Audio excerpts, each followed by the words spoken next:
दो बड़ी खबरें सामने आ रही हैं। न्यूयॉर्क में चार बड़ी ताकतों ने अमेरिका को सख्त पैगाम दिया है। यह पैगाम क्या है, कौन सी बड़ी ताकतों ने अमेरिका को किस तनाजुर में यह पैगाम दिया है, वो आपके सामने रखेंगे। इसके साथ साथ खबरें कुछ ये भी हैं कि क्या सऊदी अरब और इसराइल के माबैन भी कोई दिफाई या तहफ़्फ़ुज़ की डील हुई है।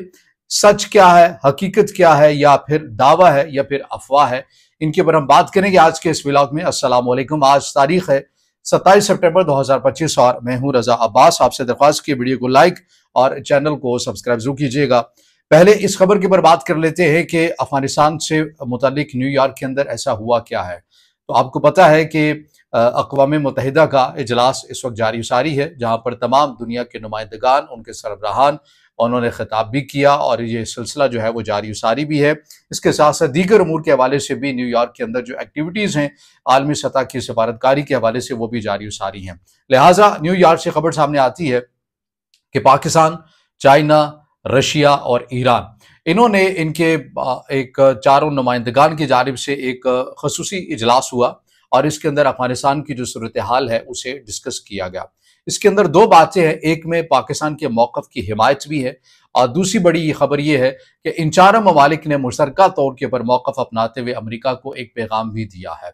पहले इस बात के ऊपर बात कर लेते हैं कि पाकिस्तान के किस मौक़िफ़ की तायद की गई है। इसमें बताया गया कि पाकिस्तान का जो एक मौक़िफ़ है कि अफ़गानिस्तान की जो सरज़मीन है वो पाकिस्तान के खिलाफ इस्तेमाल होती है और ये मामला यहाँ तक नहीं रुकेगा। अगर जो ख़ित्ते के ममालिक हैं उन्होंने अपना किरदार अदा न किया तो ये फिर ये जो आग अफ़गानिस्तान के अंदर बन रही है, ये देखते ही देखते जो ख़ित्ते के दीगर जो ममालिक हैं ये उन्हें भी अपनी लपेट में ले सकती है। और इससे मुतल्लिक हमने आपको पहले भी बताया था कि जो दोशंबे के अंदर इजलास हुआ था, जब पाकिस्तानी हुकाम की तरफ से तमाम चीज़ों से मुतल्लिक ब्रीफ किया गया कि पाकिस्तान के अंदर जो कार्रवाइयाँ की जा रही हैं उनमें 70% अफ़गान शहरी हैं। और ईरान इन आदाद व शुमार को देखकर सुनकर हैरान हो गया था, क्योंकि ईरान ये समझ रहा था कि हम ज़्यादा अफ़गानिस्तान से मुतासिर हैं या अफ़गान शहरियों से मुतासिर हैं, तो पाकिस्तान तो इससे कहीं ज़्यादा है। उस वक्त हमने आपको एक ये नुक्ता बताया था, ये अपनी मालूमात की बुनियाद पर, कि पाकिस्तान अब अफ़गानिस्तान की पोजीशन को लेकर मुख्तलिफ जो ख़ित्ते के ममालिक हैं वहाँ जाकर अपना मौक़िफ़ सामने रख रहा है कि किस तरह से अफ़गान जो हुकाम है वो पाकिस्तान के तहफ़्फ़ुज़ात को दूर नहीं कर रहे हैं और ख़ित्ते के ममालिक को तमाम को एतमाद में लेकर आने वाले दिनों के अंदर जो अफ़गानिस्तान के नुमाइंदे ख़ुसूसी पाकिस्तान के, उन्होंने ईरान का भी ख़ुसूसी दौरा करना है, फिर उन्होंने मॉस्को भी जाना है और चीन से वो हो आए हैं। तमाम तर चीज़ें जो है वो उन्होंने रखनी है। अगर उसके बावजूद भी अफ़गान हुकाम ने पाकिस्तान के कलदम टीटीपी या इन जैसी जो दीगर कलदम मुसल्लह तंजीमें उनको लेकर तहफ़्फ़ुज़ात दूर न किए तो पाकिस्तान फिर तमाम तर जो किस्म के हकूक़ हैं वो महफूज रखता है। पाकिस्तान फिर चाहेगा जो भी वो ऑप्शन अवेल करना चाहे वो ज़रूर करेगा। दूसरा ये मामला ये था कि पाकिस्तान के इस मौक़िफ़ की तहत कुछ इस तनाजुर में की गई कि चीन ने भी अपने तहफ़्फ़ुज़ात का इज़हार किया कि चीन को भी कुछ ऐसी कलदम मुसल्लह तंजीमों से थ्रेट है, वो अफ़गानिस्तान के अंदर मौजूद हैं। चीन ने कहा कि अफ़गानिस्तान के अफ़गान हुकाम को इन तमाम तंजीमों को ख़त्म करना होगा। ईरान ने भी कुछ ऐसी तंजीमों के नाम लिए और रशिया की जानिब से भी तंजीमों के नाम लिए गए और इस इजलास का जो एलामिया है वो चीन की वज़ारत ख़ारिजा की जानिब से जारी किया गया है। तो इससे आपको अंदाज़ा होता है कि इस मामले की जो अहमियत और हसासियत है वो क्या है। इसके साथ जो दूसरा बड़ा जो पॉइंट है, जो मैंने इब्तिदा के अंदर कहा कि चार बड़ी ताकतों की जानिब से अमेरिका को सख्त पैगाम दिया गया है, वो क्या है और किस तनाजुर में ये पैगाम दिया गया है। आपको पता है कि बगराम बेस की खबरें आजकल तमाम कौमी सतह के ऊपर, इलाकाई सतह के ऊपर, बैनुल-अक़वामी सतह के ऊपर सरगर्म है और अमेरिकी सदर डोनाल्ड ट्रंप बार बार इस ख्वाहिश का इज़हार कर चुके हैं कि उन्होंने हर सूरत बगराम बेस को लेना है और अगर अफ़गान हुकाम ने बगराम बेस अमेरिका के हवाले ना की तो इसके संगीन किस्म के नताइज भी हो सकते हैं। और इसके रद्द-ए-अमल में अफ़गान जो हुकाम है उनकी तरफ से भी जो स्टेटमेंट है वो सामने आई थी।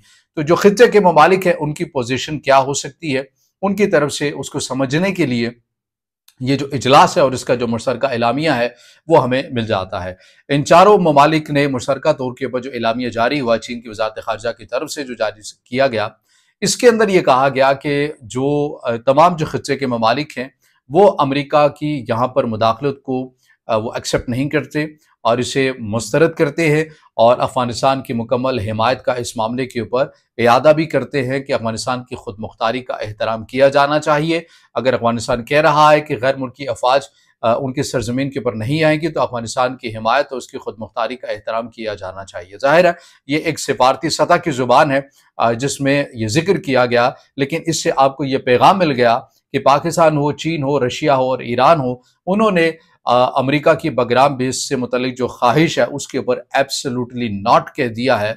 और ज़ाहिर है इसके अंदर एक बहुत बड़े पैगामात भी हैं और इस इजलास की अहमियत भी है। अमेरिका खित्ते के ममालिक के ताउन के बगैर यहाँ पर बगराम बेस लेना और बिलखसूस अफगान हुकाम के ताउन के बगैर लेना, उसके लिए भी एक संगीन किस्म का मसला ज़रूर दरपेश आ सकता है। बल्कि नामुमकिन सी बात है कि अगर खित्ते के ममालिक उसके साथ ताउन नहीं करेंगे, अफगान हुकाम उसके साथ ताउन नहीं करेंगे, तो फिर वो किस तरह से बगराम बेस ले सकता है। अलबत्ता एक सिफारती सतह के ऊपर या मालियाती इदारों के तनाजुर में वो अफगान हुकाम के ऊपर एक ज़ाहिर मुमकिन दौर के ऊपर एक दबाव को बढ़ा सकता है। लेकिन उसूली तौर के ऊपर अगर अफगान हुकाम बगराम बेस ना दें तो अमेरिका के पास कोई ऑप्शन बचता नहीं है कि वो बगराम बेस को ले। तो बहरहाल खित्ते के ममालिक ने अपने तहफ़्फ़ुज़ात का इज़हार कर दिया है और अमेरिका की इस ख्वाहिश के ऊपर क्रॉस लगा दिया है और कहा है कि ऐसा नहीं होना चाहिए, क्योंकि अगर ऐसा हुआ तो ये खित्ता मज़ीद बदअमनी की तरफ भी जा सकता है। तो ये तो बगराम बेस से मुतालिक पाकिस्तान का जो मौक़िफ़ है अफ़गानिस्तान को लेकर, उससे मुतालिक खबर आपके सामने रखी है जो ताज़ा तरीन अभी खबर सामने आई है। दूसरी खबर के बारे में बात करनी है सऊदी अरब से। देखिए कि मामला ये है कि आपको पता है कि यमन के अंदर जो एक मुसल्लह तंजीम है जिसे आलमी सतह के ऊपर इदारों की जानिब से कलअदम भी करार दिया गया, उनकी और इसराइल की जो टेंशन है वो जारी सारी रहती है। मैं हौसियों की बात कर रहा हूँ।